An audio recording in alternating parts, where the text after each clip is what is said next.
पोरीचं काय झालं माहिती का? हॉस्टेलला शिकायला आहेत, घरी आल्या की आईचा मरणाचा लाड, आणि तिकडे गेला हायच मग जगदंबेचा अवतार सासू. सासू पहिल्या दिवशी म्हणते, सुनबाई तुझ्या हातचं मला खायचंय. एका आता लग्न झालं, नवीन नवीन बिचारी शिकलेली होती, पण स्वयंपाक येत नव्हता. सासू पहिल्या दिवशी म्हणली मला तुझ्या हातचं खायचं. तिने केल्या, पण आमटीत मिरच्या किती टाकावं याचा वेळ लागला नाही. 5 माणसाच्या, एका माणसाच्या 10 मिरच्या टाकल्या, 50 टाकून आमटी केली.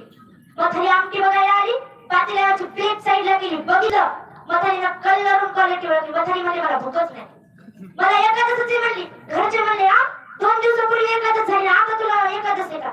मथारी म्हणली मला भूकच नाही. नवरा नुसता उड्या मारायचा, माझ्या बायकोनं भाजी केली. मथारी म्हणली खाऊ नको,